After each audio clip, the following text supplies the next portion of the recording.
And we're 30 seconds away from beginning.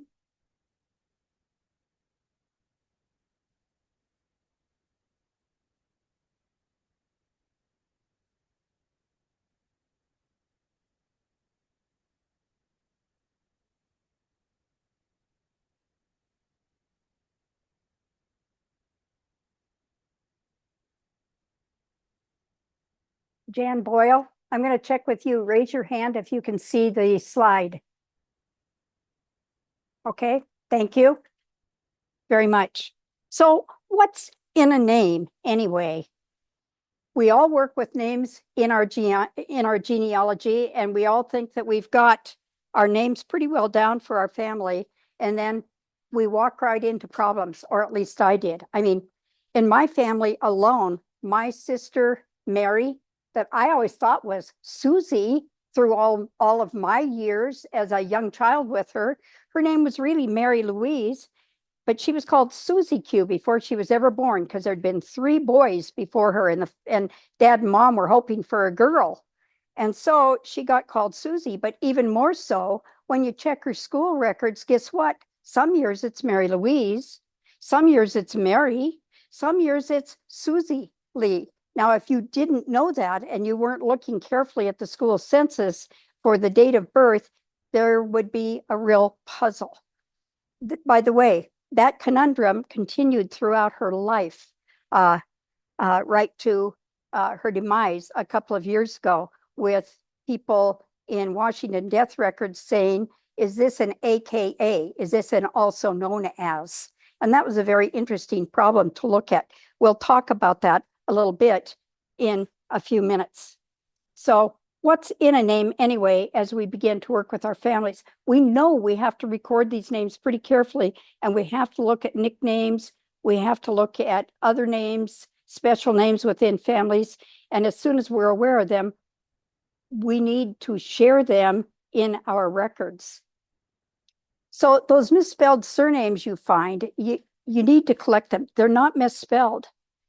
They may have been recorded differently by the person who is responsible to collect the names in a particular record, official record, like a birth certificate or a marriage certificate or whatever. I mean, I find my surname, Thompson, misspelled all the time. It's about a 50-50 thing. I'm actually Thomson, but frequently I find it as Thompson, even when we see that the bank could record my husband's name correctly, but right below it, my name was listed and it was with a P. Very interesting to fix that. You're going to use these as a list. Don't just say, well, I only found it one time, or my aunt said that we only ever use this particular thing. Record them at the top of a family timeline. That's where I find them most useful, because I'll never get used to all of them. Every time I think I've gotten all the possible different ways of spelling a name, I find something else, like Thompson with an S-E-N, a Thomsen, or an O-N, or a Thompson.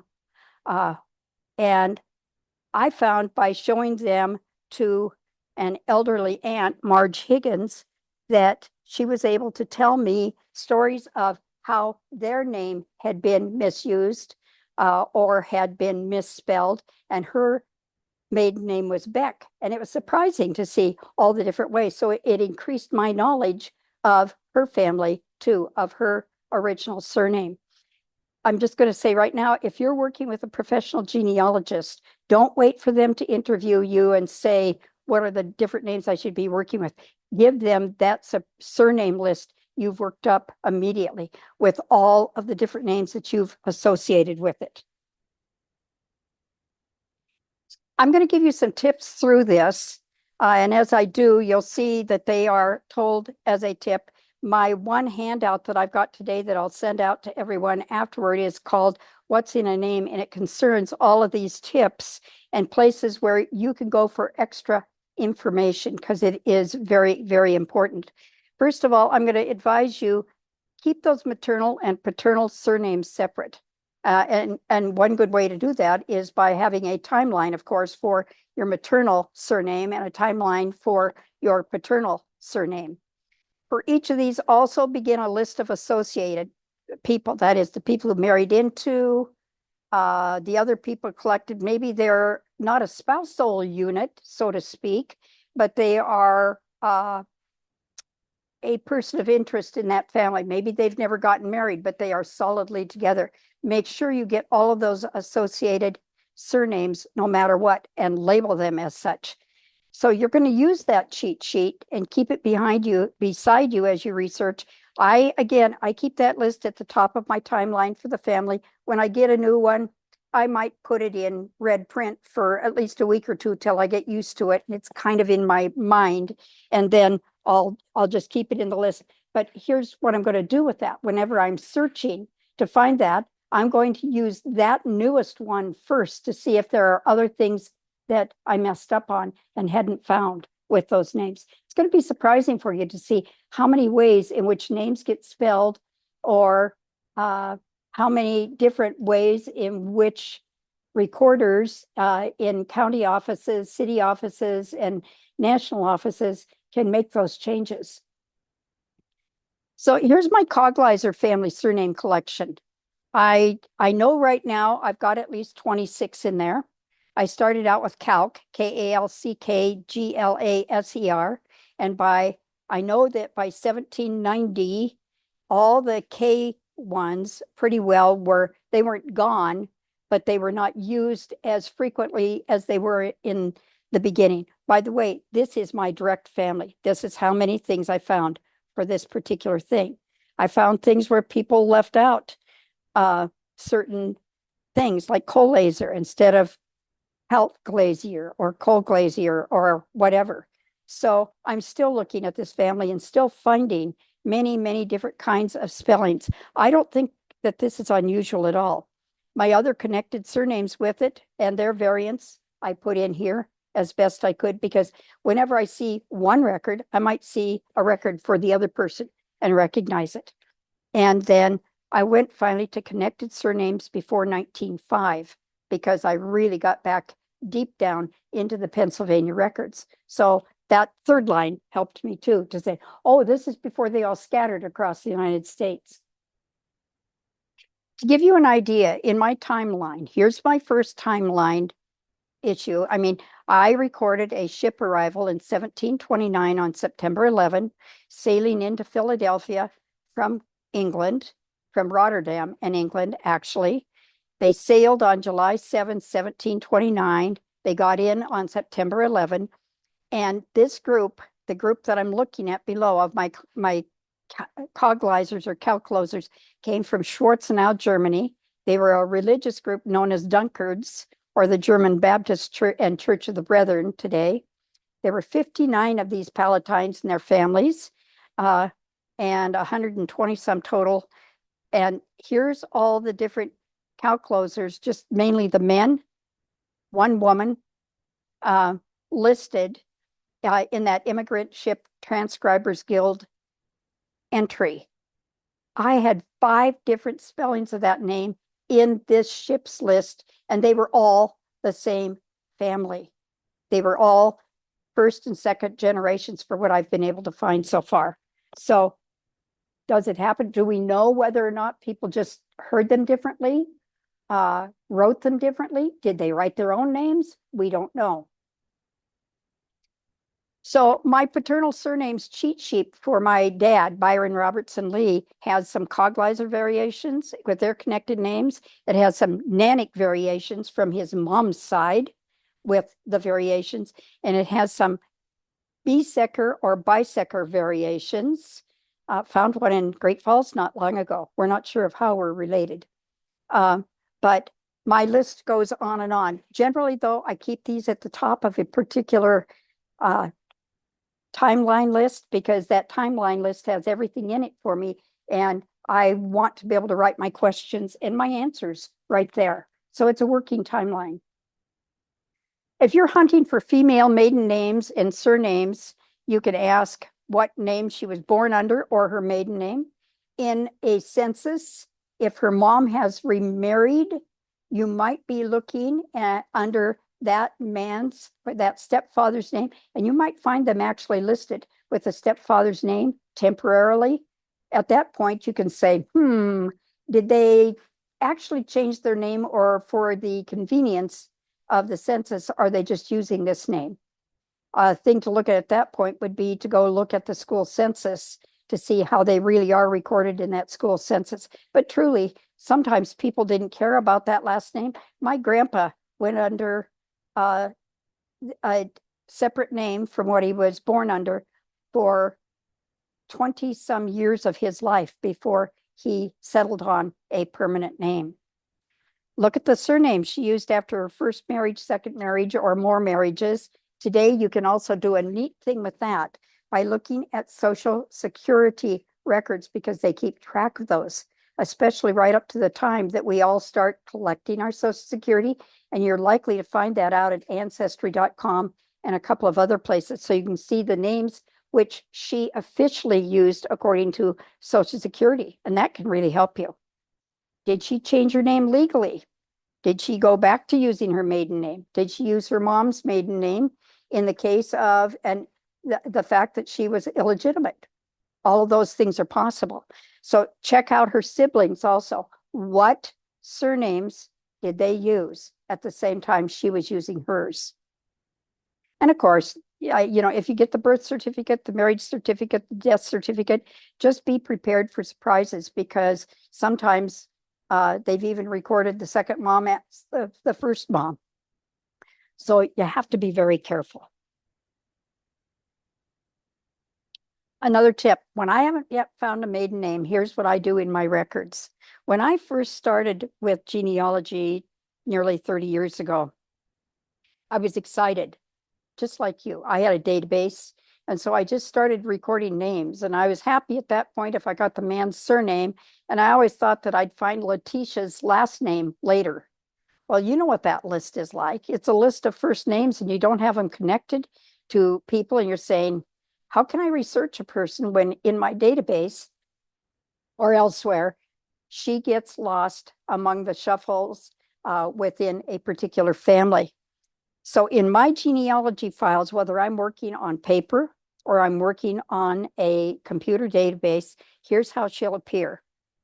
I'll say that her husband was Dave Stafford, so she's going to appear in her very own slot at that point as Stafford wife, Jeanette, because I want her connected to that Stafford surname, at least until I can find her other surname. His name's going to be very important in this, Or if there's lots of Staffords in that particular area, then I'm going to hook the man's surname, his first name, and wife together with a comma, Jeanette.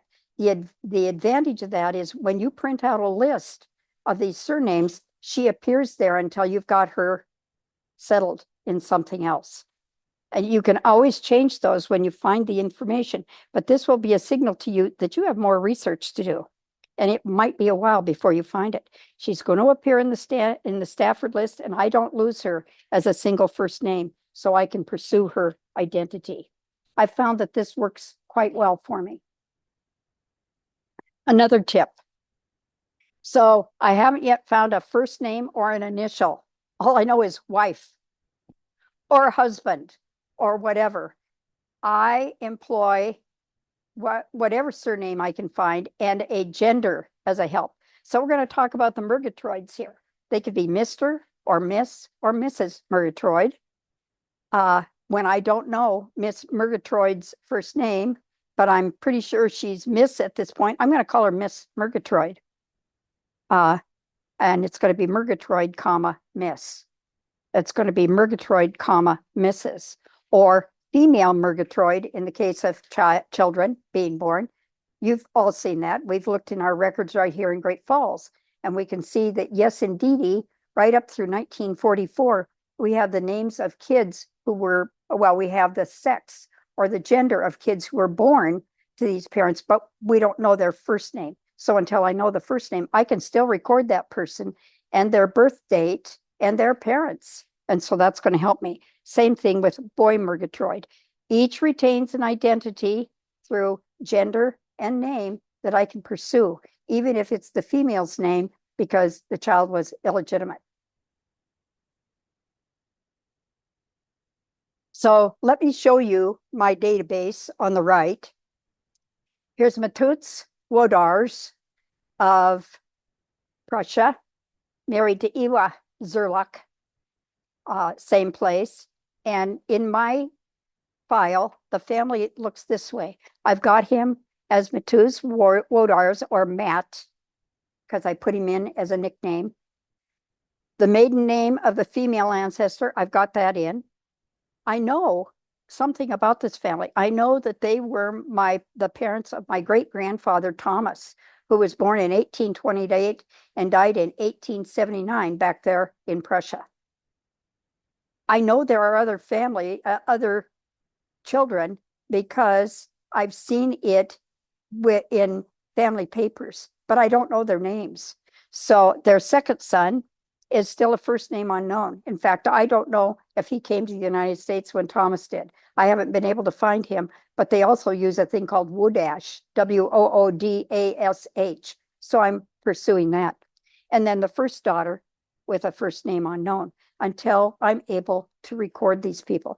I'm going carefully through the records in Minnesota inside of that county to be able to find these people if they're available. So they keep their name through surname and gender. I can quickly ascertain their parentage. That's really important. And I can find the records through them. And Thomas is going to be my other link, saying if I ever find somebody saying that Joe was Thomas's brother, that's going to help me a lot. At least I've got a name. Then I'll have to pursue it and see where that Joe was born. Was he born back there in the old country, or was he born in Minnesota? So I'm working on a book right now, a book on Ferndale, Montana, which I may be pursuing for a long time. But I've been looking at all of the names who appeared in this little community, and names of people who were there, first settlers. I've got a whole database of them. I keep seeing this guy named Lakin, and he was in the newspaper. He was called Lakin, Lakin. Lakin, Laikin, and then I found him hooked with his wife, Mrs. Lakin, but he was Larson. Papers weren't probably too careful. I also found that last one with Larson and Lakin together in directories, so I had to check that out, but I found no name change there. I believe Lakin is correct, and here I'm going to show you why, because it was on his homestead proofs, and his wife stayed in the area later when he died. But that's what I did. I went to an official document. This one happens to be a homestead document where he did a sale cash entry. That means all that would be there is his name and the amount of money that he paid. But I could get that and ascertain that, yes, according to officials, when he signed up for that and got the land and registered the land in Kalispell in Flathead County, that 80 acres was registered under Lakin, Lakin. So it was my first evidence, true evidence of the correct name. Let's talk about AKAs, or also known as. We're familiar with them sometimes with criminals, because some of them did invent names as a part of their criminal venture. They not only invented their name, but when you're looking at their invented names that are AKAs, they may have slightly changed the month of their birth. They may have slightly changed the year of their birth. There will always be something kind of standard inside that, though, so you've got clues when you're looking at them. By the way, the Federal Bureau of Investigation in the United States started listing those individual files and having newspapers publish them in the 1920s. It's pretty fascinating because they'd say, we know that these 60 people are in your area, publish them in the newspaper so people know who they are, what names they've gone by, and what they're doing. They were available to the newspapers. I find them in our Great Falls paper and in the papers in Lewis and Clark County up through about 1938. I have to admit, I stopped looking after that because I knew they were there. So the FBI articles were available, and they were the first effort on the part of the FBI to ensure that people across the United States had knowledge, forehand knowledge of people who might come into their community. That AKA can always point to the real name you need. In our library, we have a set of notebooks called Did the Crime, Paid the Time. They are the prison intake forms for Cascade County for people who came out of Cascade County and went to the big house in Deer Lodge, went to the state prison. A very important part of each form is the AKAs used. You may find the papers in there 2 or 3 times because guess what? Prisoners often used alternative names there too and thought it was pretty funny that they'd been arrested 1 other time or 2 other times with other AKAs that people thought were their real name. So you have to look, but they are there. Here's why it's important. It's difficult to find the name under which those people die. Frequently, they're not using their original name. They may be using an AKA. They may have changed their first name slightly. They may be using their middle name. They may have changed their last name. And so you need to look. But a great place when you're saying, whatever happened to Uncle George? He'd have to be over 100. And I know he died at the prison. So what happened to him? Well, go get that prison intake form. Those prison intake forms are available from state historical societies. Usually they're pretty uniform across the United States. And you can get those and see what's there. They're pretty interesting. You occasionally will also see their pictures. So here's a criminal record on a guy that we got information on in the 1920s from the FBI. He was using the words, his name was George Lewis, but he was using George Ray. He was using Kilburn. He was using Ray and Curtis. He was using various things.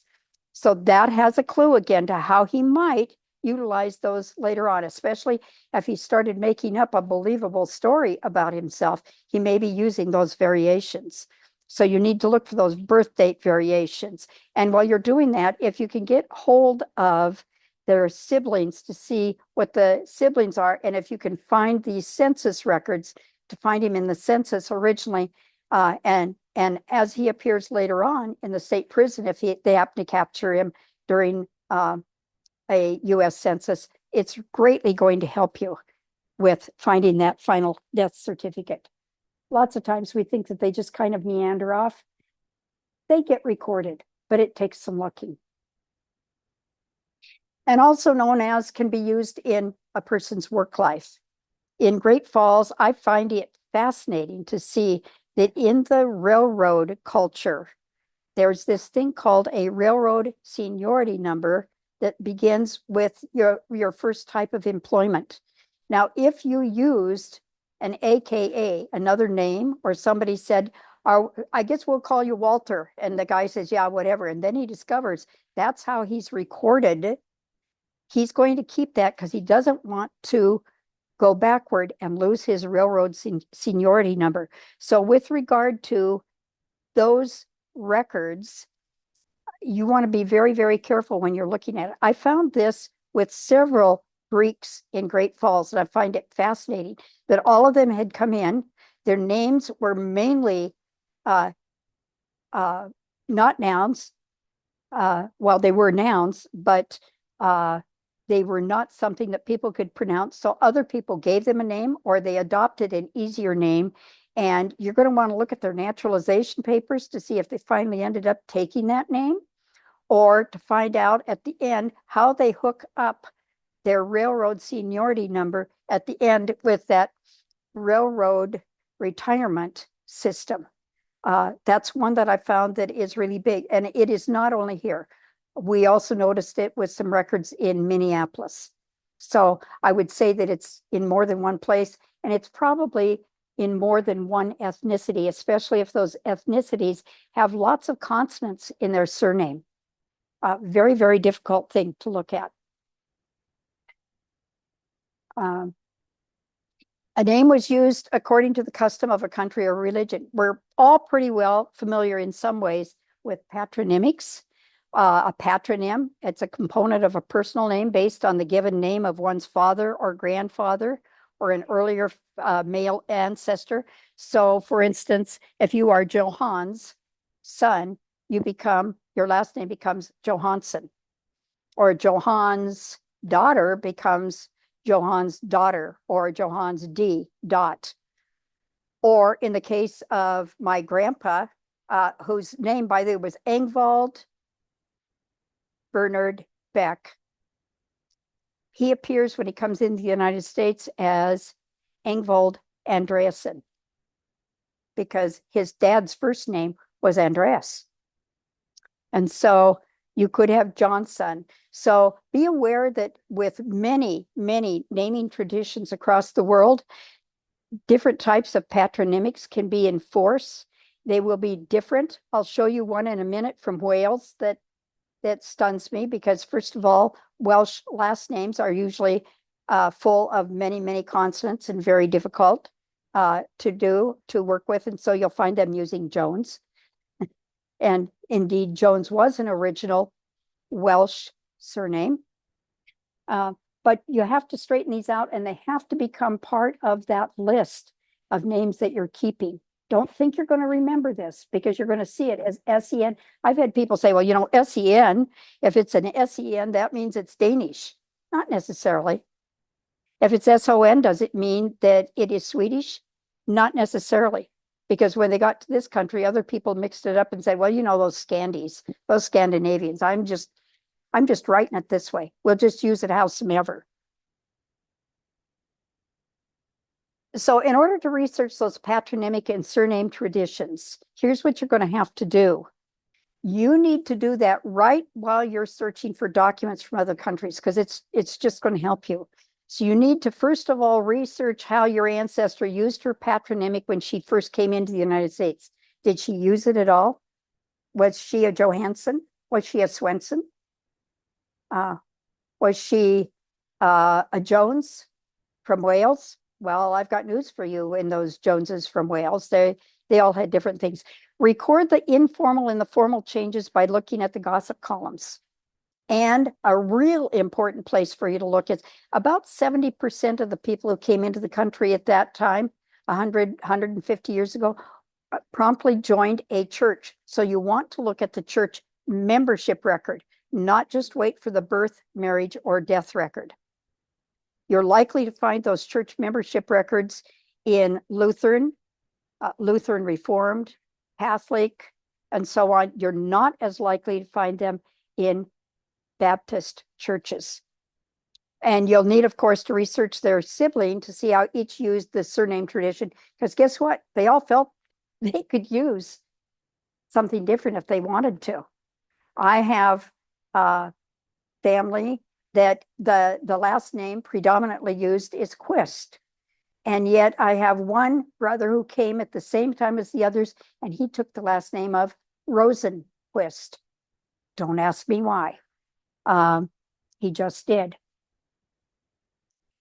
At FamilySearch.org, I still believe they have the best information for you when you're going on the search quickly to find out what is happening with the naming custom in that particular country, because they have a naming custom patronymic surname section for each and every one of their countries out there. This is fantastic. The place where I got to Wales, I had to say yikes, because they could change with each generation just the same way that you do in Scandinavian countries, but they threw a clinker in there and said, yeah, and women, if they're widowed, they can go back to their maiden surname, and frequently they do. So you can have a woman and have a list of men who are her son, and she'll have a different name, and it won't be because she remarried.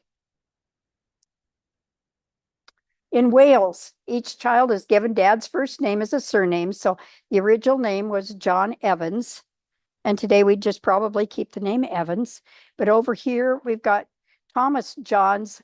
He would have been John's son, and his sons end up being John Thomas and David and Evan and James and so on. And the second son was named David and took the last name of Davis as a Welsh person, not David, but Davis. And the third one took the name of James and Stevens or Stephens and Johnson. And among those, you can have many kids, again, who are actually first cousins. Look at Thomas John's son, John Thomas. He's a first cousin with John James down over there. And so you can have great confusion also with John Stevens. And so they are all in that same family, but you're going to have to be very, very careful of those patronymics. Read, especially with customs from other countries like Japan, like Thailand, other countries, as your family gets marries into, marries out of, or whatever's, to make sure of how that surname is used in the ensuing generations, or how it's been used in past generations. The Chinese take care of it pretty well because they list their stuff pretty nicely. So knowing the ethnic naming traditions and variations is a tip. You need to do that, and you need to look for the direct lines, the ancillary ancestries, because they'll get very confusing. It isn't, I mean, I have people today who will say, well, you know, Jan, it's confusing because these people marry and then they marry again and they marry a third time, or maybe they have something that I would call a spousal unit that is not a formal marriage. Well, yes, and you're going to have to keep track of all of those because believe me, they will use them at their convenience. And it can only help you when you are looking. If you're looking and you're not finding things under the one name you expected to, then be very suspicious and start looking at these other things. I've got a friend who's working through a real naughty problem because all 6 siblings, male siblings, used their dad's name for their first son. There's 7 James Stewarts in that family that this person is trying to look at from 4 generations ago, with kids in those families reusing the name James again. Do you know how many juniors there are? How many 1, 2, 3s there are? The only way that I could help this person sort it out was to put down a database with each male, their birth date, and so on, and their spouse, and the names, and then keep track of it through. Hopefully, in one place, we were able to look at a lot of it in school censuses, but it's hard. It will make you give up. I mean, I had 40 plus Oles to find over in a little tiny area in mid-Norway. And it took me 2 years to satisfactorily run down the records on each one and assure myself which ones could not be my Ole. And even then, I really missed, because in that particular family, there was an only one that I saw in the 1801 census, and he died that same year, and I did not realize it. I hadn't looked for that record. And so the next year, guess what? It was the first son again, so they named him Ole. Only he wasn't Ole too, he was just Ole. So the one way in which I finally found that was in a comparison of those dates, and then finally finding the church records for the deaths because they were in a separate place. They may have an alternative. They may have alternated the official surname with the former patronymic. My grandpa and his dad did this. It's common. They might use their patronym when they're thinking, because it's the one they've been using the most in their life. And then if they've selected a new name, they'll throw it in, they'll sprinkle it here and there. So you've got to look at ships lists and customs forms and citizenship papers and passports. And you can do things like even look at the road supervisor's report for anyone over 21 in these states, because remember, they had to work the roads in their community, even if they didn't own land. And they also, if they came into a community, they had to have that poor tax. So they had to give their name. So there's places for you to look at and look at the circumstances of their travel. In my Beck family, my great-grandfather and my great-grandfather Beck's, they were already using the last name of Beck when they left Lexvig in 1867. But the son who left 2 years before that didn't. He used Johansson.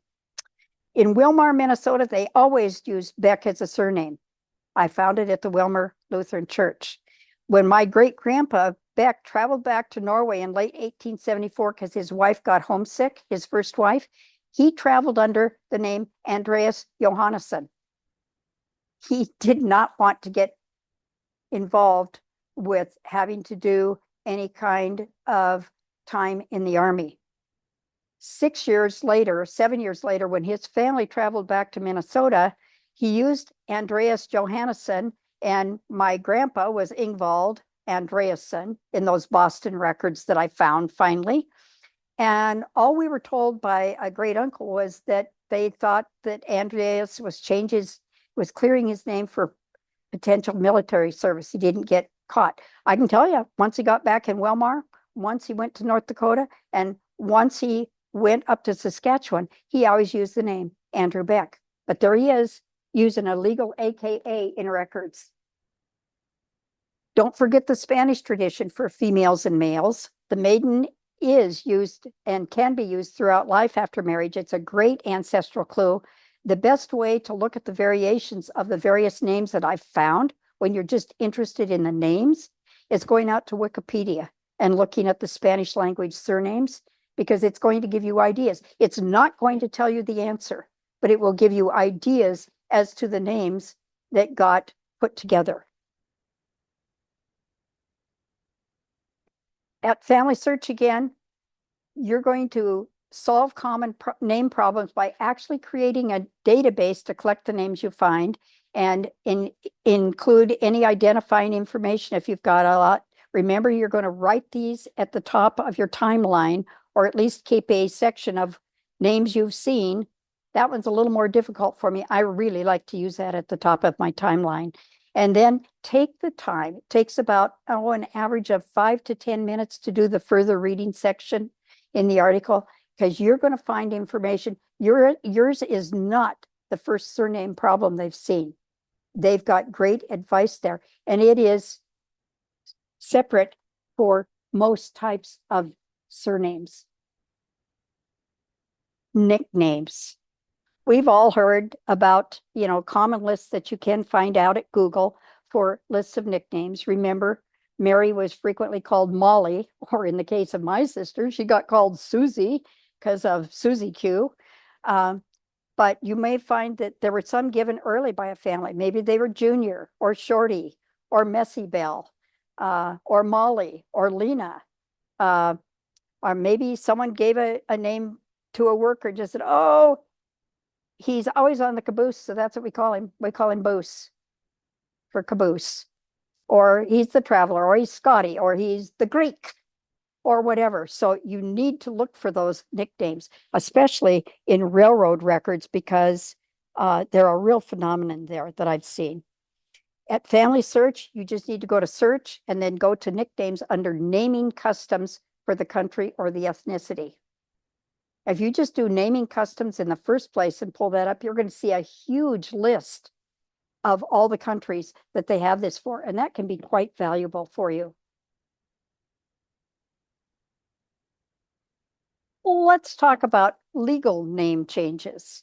Each week right now in our little Cascade Courier newspaper out in Cascade County, you will see newspaper legal ads where people are changing their name. There's sometimes 2, 3, 4 of them a week. Maybe it's somebody who's changing because she forgot to change it when she got a divorce. Or maybe someone wants a totally new name, first and last name. Or maybe they want to go back to another name or to try another name. I mean, I'm looking right now at a case that I've been working with, and it's chilling because this family has discovered, after having lived in an area out in a Western state for many, many years, a person they thought they knew, that is, their dad, has been identified and has been proven to be a serial killer.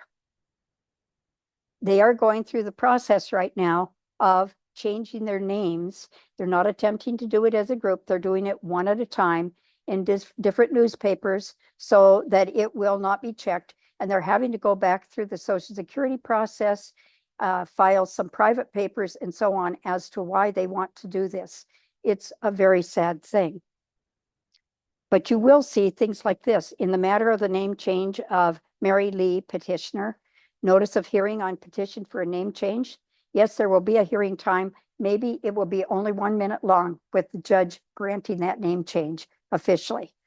But they'll all run at least 4 weeks in the newspaper across countries, across states, I should say. In some states, it's 6 weeks. Well, let's just say for the good of the order that at least you know it's going to be run for 4 weeks when you see these. Early on in Montana, when you were looking at legal name changes, some people chose to do this through legislature every 2 years. And at the end of the legislative notes for the particular session, you can find a list of legal name changes that the legislature made for these people. So there's a variety of things you can look for. My grandpa Oscar had 2 homestead files. Boy, was that a bonus when I went to look at them in the National Archives at Washington, D.C. I requested my grandfather Oscar Eskew's homestead file because I knew he filed it in like 1907, 1908. And when I got there, I had one box with 2 files inside, one that was listed Eskew and one with my maiden name, Lee. What's interesting is that the files had some slightly different things in them, giving me great perspective on my grandpa's name change and why he was doing it. He was doing it because, first of all, he hated his stepfather and he had never been formally adopted. He wanted to get away from the name of Eskew. He wanted to have a post office at his ranch house out near 14 miles out of Havre. And he's, by the way, one of only a few people in Montana whose post office name was given with his first name. So you'll find a post office from a long time ago called Oscar, Montana. And bonus, really a bonus, in that Lee file, it indicated the homestead officer had received legal recognition of Oscar's name change. So then I knew to go to the federal court in Havre and get those particular documents.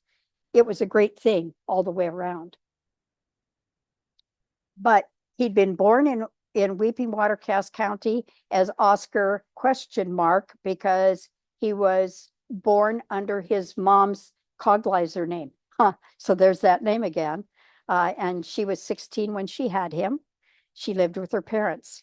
4 years later, she married Mr. Eskew. And when he began school in Nebraska, he started using that surname. He used it on his homestead patent application and in his work life until 1912. Then he selected a new last name, Lee, based on his mom's recall. By the way, his mom fibbed. That's a totally new name. Lee is a totally new name at that point. I have looked all over for George Lee and traced every George Lee and have not found the one that she said she was first married to. She was never married to that first person.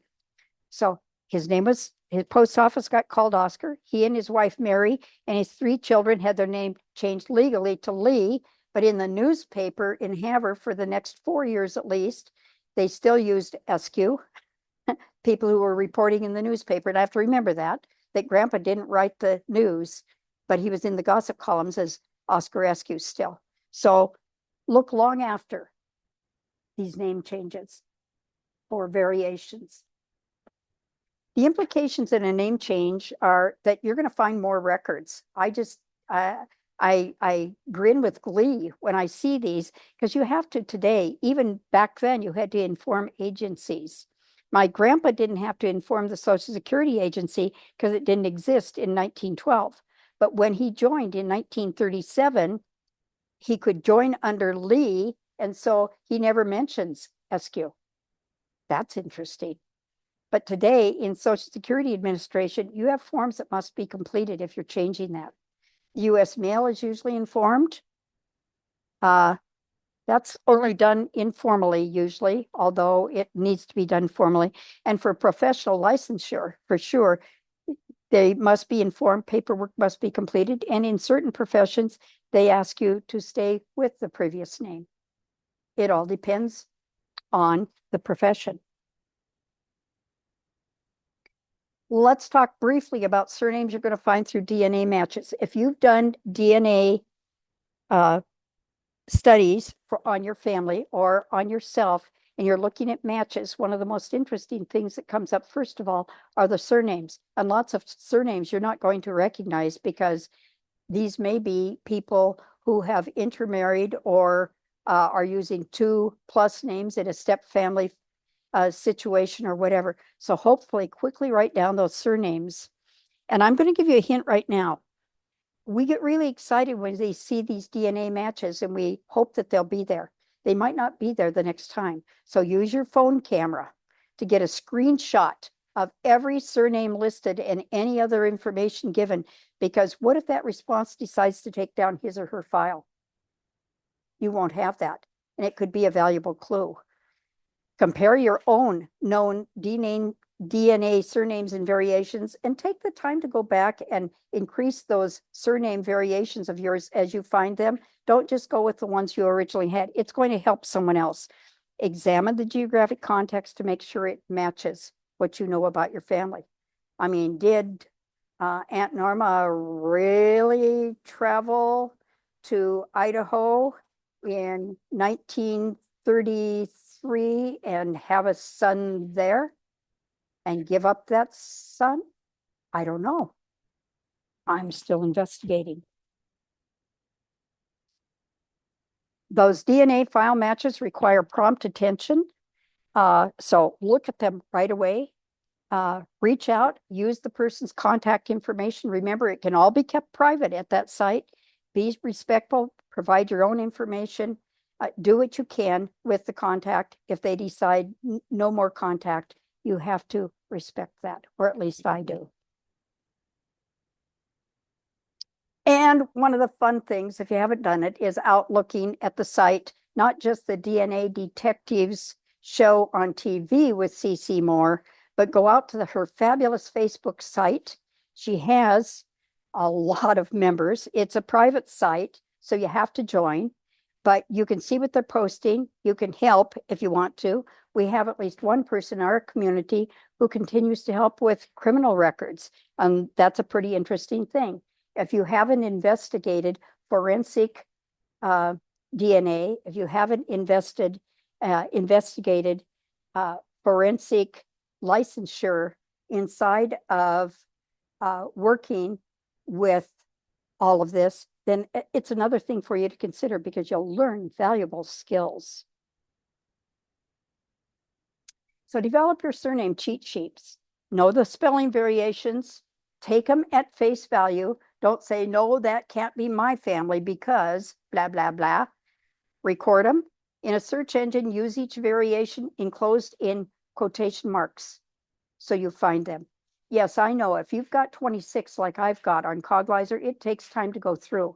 I do that list at least once a year, especially in Pennsylvania, in Illinois, in Kentucky, and Indiana, because I want to see if anything else is turning up there. Record any new variations. Show your relatives the variations so they don't continue to say, yes, but we only use blah, blah, blah, because you've got a generation coming beyond them and you want them to get the right information. Keep the information close as you research, because it's really going to save you time.